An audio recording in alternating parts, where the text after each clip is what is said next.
أعوذ بالله من الشيطان الرجيم. بسم الله الرحمن الرحيم.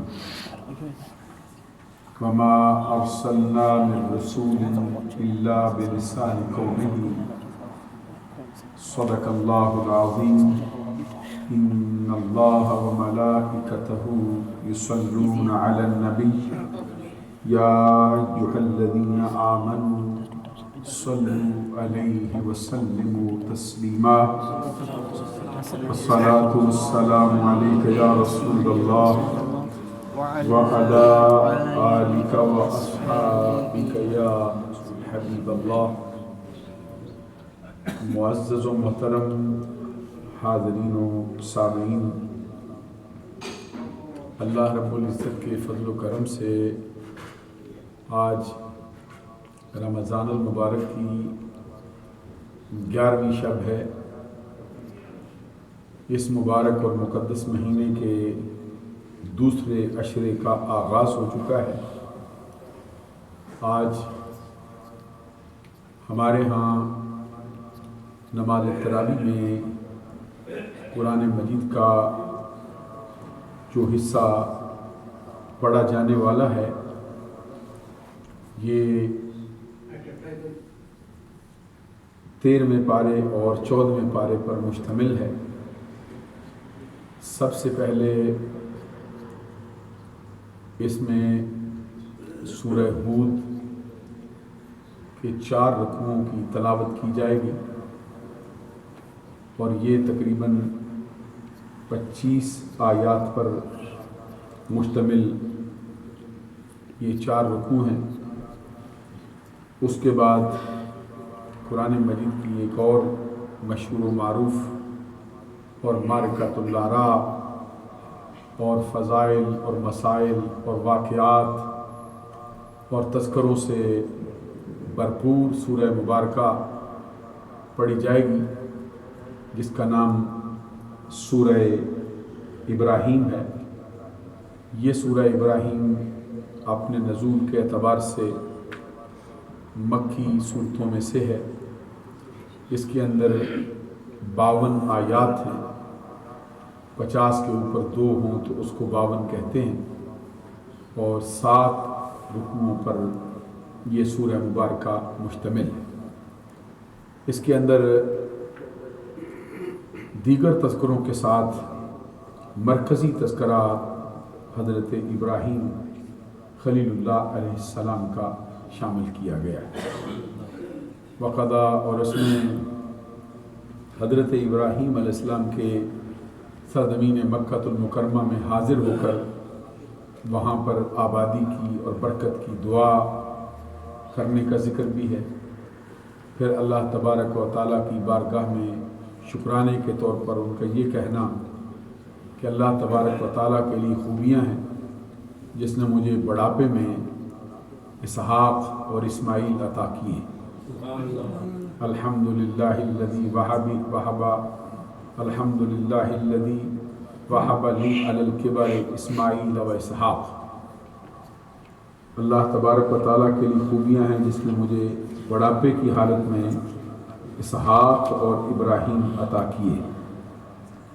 الحمدللہ الذی وہب لی علی الکبر اسماعیل و اسحاق ان ربی لسمیع الدعا. اس کے بعد وہ مشہور دعا ہے جو عام طور پر ہم نمازوں میں بھی پڑھتے رہتے ہیں. رب اجعلنی مقیم الصلاۃ ومن ذریتی ربنا وتقبل دعا ربنا اغفر لی ولوالدی وللمؤمنین یوم یقوم الحساب. جہاں پر اس سورہ مبارکہ کا اختتام ہوتا ہے وہ تقریباً 13ویں پارے کا اختتام ہے اور صرف ایک آیہ کریمہ اس 13ویں پارے کے اندر اور ہے. اس کے بعد پھر 14واں پارہ شروع ہو جاتا ہے.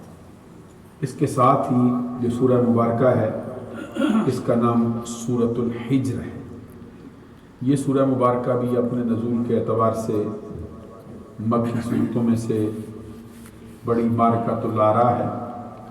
اس کے اندر 99 آیات ہیں اور 6 رکوعوں پر مشتمل یہ سورہ مبارکہ ہے۔ اس میں انسان کی تخلیق کا تذکرہ ہے اور شیطان نے جو انسان کو بہکانے کے لیے اللہ تبارک و تعالیٰ کی بارگاہ میں قسمیں اٹھائی ہیں اس کا تذکرہ ہے، اور پھر اس میں حضرت لوط علیہ السلام کا بھی تذکرہ شامل کیا گیا ہے، اصحاب الایکہ ان کا تذکرہ ہے۔ اس کے بعد پھر ایک قرآن مجید کی اور مشہور و معروف سورہ مبارکہ جس کا نام سورۃ النحل ہے۔ نحل آپ کو معلوم ہونا چاہیے کہ شہد کی مکھی کو کہا جاتا ہے۔ اللہ تبارک و تعالیٰ نے اس کے اندر شہد کی مکھی کا تذکرہ کیا ہے، جس کے سبب سے اس سورہ مبارکہ کا نام سورہ نحل رکھا گیا ہے۔ اس میں 128 آیات ہیں اور 16 اس میں رکوع ہیں۔ آج جو ہمارے ہاں اس سورہ مبارکہ کی تلاوت ہوگی وہ اگر معمول کے مطابق یہ ہمارا سفر جاری رہا تو اس کے 12 رکوع آج تلاوت کیے جائیں۔ 12 رکوع جہاں پہ اس سورہ مبارکہ کے مکمل ہوتے ہیں، وہاں پہ اس سورہ مبارکہ کی جو آیات ہیں ان کی تعداد ہے 1 کم 90۔ یہ آج ہمارے ہاں منزل پڑی جا رہی ہے، یعنی 12 رکوع سورہ نحل کے ہیں۔ اس سے پہلے پوری کی پوری سورہ حجر ہے، اس سے پہلے پھر سورہ ابراہیم ہے، اور اس سے پہلے پھر سورہ رات کے 4 بقیہ رکوع تلاوت کیے جائیں گے۔ سورہ ابراہیم جو قرآن مجید کی بڑی معرکۃ الآراء اور مشہور و معروف سورہ مبارکہ ہے، اس کے آغاز میں اللہ تبارک و تعالیٰ کا فرمان چند آیتوں کے بعد وما ارسلنا من رسول الا بلسان قومہ، اس کا مطلب یہ ہے کہ ہم نے کوئی رسول ایسا نہیں بھیجا کہ جس قوم کی طرف اسے بھیجا ہو اس کی زبان نہ سکھائی۔ حضرات غور طلب ہے یہ بات، اللہ تبارک و تعالیٰ فرماتا ہے ہم نے آج تک کوئی رسول ایسا نہیں بھیجا کہ جس قوم کی طرف اسے بھیجا ہو اس کی زبان نہ سکھائی۔ حضور نبی اکرم صلی اللہ علیہ وسلم کے لیے لوگ گفتگو کرتے ہیں اور کہتے دیکھیں جی ان کو کوئی پنجابی میں بلا رہا ہے، کوئی اردو میں آواز دے رہا ہے، کوئی ان کو فارسی میں بلا رہا ہے، کوئی ان کو ہندی زبان میں آواز دیتا ہے، تو اتنی زبانوں کا ان کے لیے جاننا کیسے ممکن ہو سکتا ہے؟ اللہ تبارک و تعالیٰ نے یہاں فیصلہ فرما دیا وما ارسلنا من رسول الا بلسان قومہ، کوئی رسول ہم نے ایسا نہیں بھیجا کہ جس قوم کی طرف بھیجا ہو اس کی زبان اسے نہ سکھائی۔ حضور نبی اکرم صلی اللہ علیہ وسلم کا فرمان ہے ارسلت الی الخلق کافہ، میں اللہ تبارک و تعالیٰ کی تمام مخلوق کی طرف اس کا رسول بن کے آیا۔ قرآن مجید میں اللہ کا فرمان ہے وما ارسلناک الا رحمتا کافۃ للناس بشیرا ونذیرا، اے نبی صلی اللہ علیہ وسلم ہم نے آپ کو نہیں بھیجا مگر تمام جہانوں کے لیے خوشخبری دینے والا اور ڈر سنانے والا بنا کے بھیجا۔ وما ارسلناک الا کافۃ للناس بشیرا ونذیرا، نبی اکرم صلی اللہ علیہ وسلم اللہ کی تمام مخلوق کے لیے بشیر و نذیر بنا کے بھیجے گئے۔ قرآن مجید میں اللہ تبارک و تعالیٰ کا فرمان ہے، حضور نبی اکرم صلی اللہ علیہ وسلم سے کہلوایا جا رہا ہے قل یا ایھا الناس انی رسول اللہ الیکم جمیعا، اے نبی صلی اللہ علیہ وسلم آپ کہیے اے لوگوں میں تم سب کی طرف اللہ کا رسول بن کے آیا۔ اب آپ غور فرمائیں، حضور نبی اکرم صلی اللہ علیہ وسلم آپ فرماتے ہیں میں اللہ کی ساری مخلوق کے لیے رسول بن کے آیا ہوں، میں اللہ تبارک و تعالیٰ کی تمام مخلوق کے لیے خوشخبری سنانے والا ہوں، تمام مخلوق کے لیے ڈر سنانے والا ہوں، اور ایک مقام پہ فرمایا وما ارسلناک الا رحمتا للعالمین، اے نبی صلی اللہ علیہ وسلم، ہم نے آپ کو نہیں بھیجا مگر تمام جہانوں کے لیے رحمت کرنے والا بنا کر بھیجا۔ حضور نبی اکرم صلی اللہ علیہ وسلم کو اللہ تبارک و تعالیٰ نے جو شان بخشی ہے، آپ کائنات کے ذرے ذرے کے لیے رسول بن کے تشریف فرما ہوئے، اللہ تبارک و تعالیٰ کی تمام مخلوق کی طرف رسول بن کے آئے۔ اس سے پہلے یہ شان کسی اور نبی کو عطا نہیں کی گئی۔ حضرت آدم علیہ السلام سے لے کر حضرت عیسیٰ علیہ السلام تک 1,24,000 کے قریب پیغمبر آئے ہیں، لیکن وہ شان جو رب نے محمد عربی کو عطا فرمائی ہے، اس سے پہلے کسی نبی کو عطا نہیں فرمائی۔ یہاں یہ ہے کہ نبی اکرم صلی اللہ علیہ وسلم ہر شے کے لیے رسول بن کے آئے، اس لیے ضروری ہے کہ نبی اکرم صلی اللہ علیہ وسلم اللہ کی تمام مخلوق کی زبانیں جانتے ہیں۔ اگر زبانیں نہ جانتے ہوں تو پھر قرآن مجید کا یہ قول وما ارسلنا من رسول، نہیں بھیجا ہے ہم نے کوئی رسول الا بلسان قومہ، مگر اس کی قوم کی زبان کے ساتھ، یعنی جس قوم کی طرف اس کو بھیجا گیا ہے اس کی زبان بھی ہم نے اس کو سکھائی ہوئی۔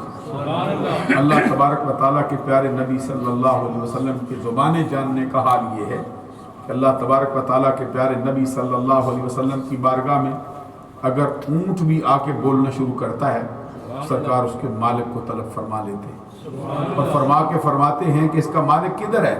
یہ شکایت کر رہا ہے کہ اس کا مالک اس کو چارہ کم دیتا ہے، کام اس سے زیادہ لیا کرتا ہے۔ حضور نبی اکرم صلی اللہ علیہ وسلم کی بارگاہ اقدس میں اگر فاختہ آ کے چکر لگاتی تو نبی اکرم صلی اللہ علیہ وسلم فرماتے صحابیوں تم میں سے کون ایسا ہے جس نے اس کے بچے چرائے ہوئے؟ یہ آ کے فاختہ شکایت کر رہی ہے کہ آپ کا خادم میرے بچے اٹھا کے لے آئے، تو صحابی اپنی آستین میں سے بچے نکال کے باہر رکھ دیتے۔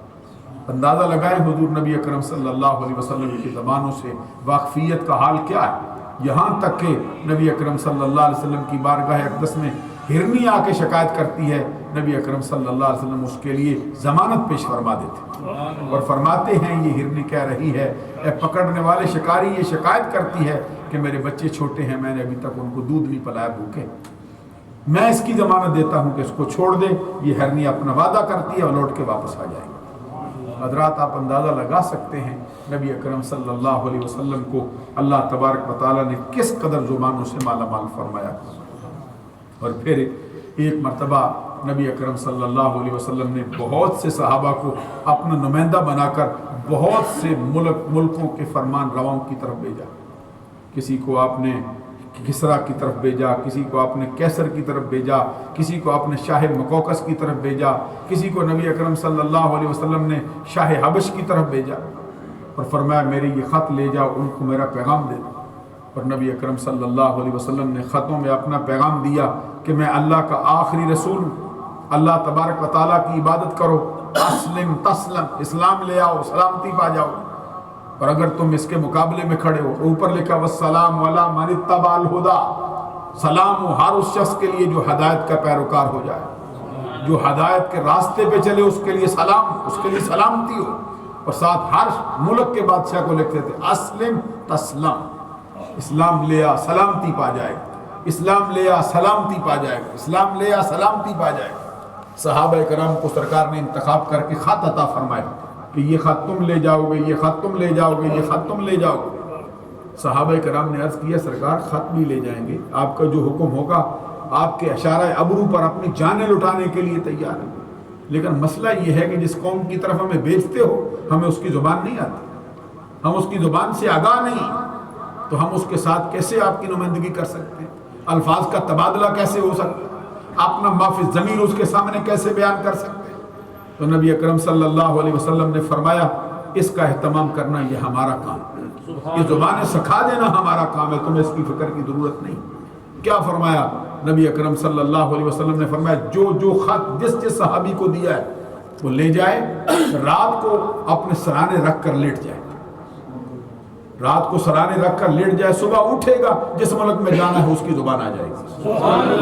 اندازہ لگا سکتے ہیں آپ حضور نبی اکرم صلی اللہ علیہ وسلم کو اللہ تبارک و تعالیٰ نے کیسی معجزانہ شان عطا فرمائی، اور جو صحابی جس ملک میں جانے والا تھا وہ اپنا خط لے گیا، رات کو اپنے سرانے رکھ کر لیٹا، پہلے عربی آتی تھی، صبح اٹھا عربی بھی آتی ہے، اس ملک کی زبان بھی سرکار نے سکھایا۔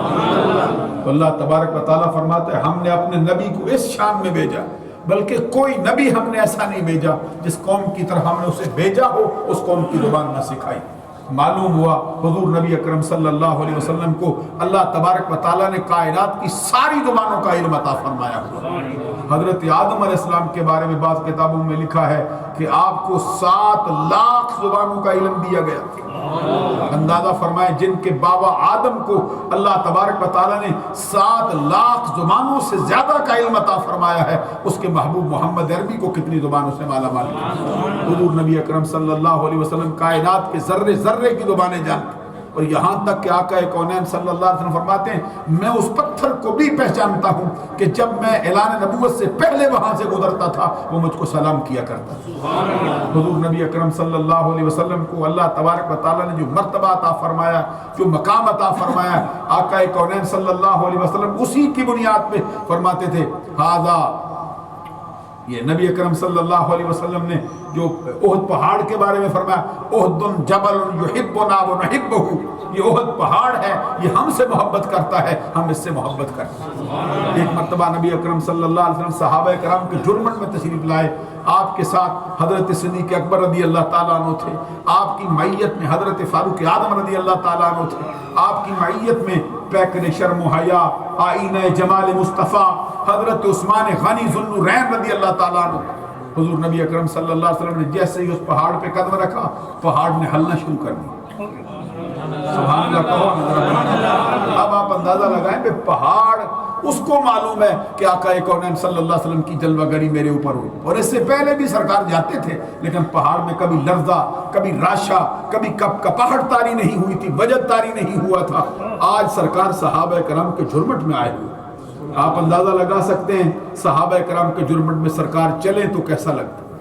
ایسا ہی لگتا ہے جیسے ستاروں کے جرمٹ میں 14ویں رات کا چاند چل کے جا رہا ہے، یا پھر یوں کہنا چاہیے پروانوں کے ہجوم میں شم فروزہ مسکرا رہے، یا پھر یوں کہنا چاہیے اندلی مان شوق کی انجمن میں گل رانا کھلاؤ۔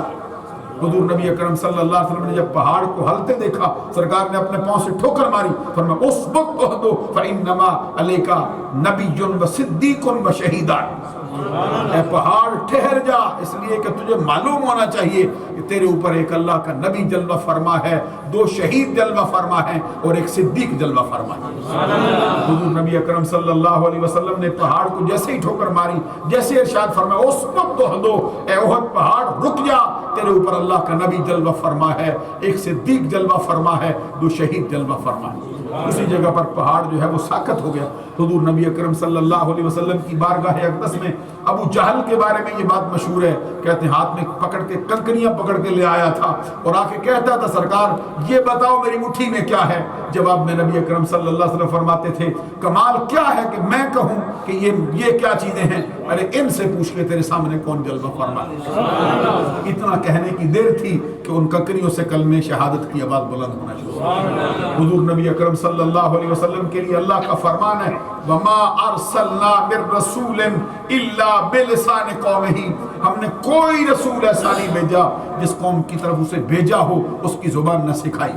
تو نبی اکرم صلی اللہ علیہ وسلم کائنات کے ذرے ذرے کے لیے رسول بن کے آئے ہیں، مشرق والوں کے لیے بھی، مغرب والوں کے لیے بھی، شمال والوں کے لیے بھی، جنوب والوں کے لیے بھی، پہلوں کے لیے، بعد والوں کے لیے، سب کے لیے رسول بن کے آئے ہیں۔ معلوم ہوا اللہ تبارک و تعالیٰ نے اپنے پیارے نبی صلی اللہ علیہ وسلم کو کائنات کے ذرے ذرے کی زبان کا علم عطا فرمایا ہوا ہے۔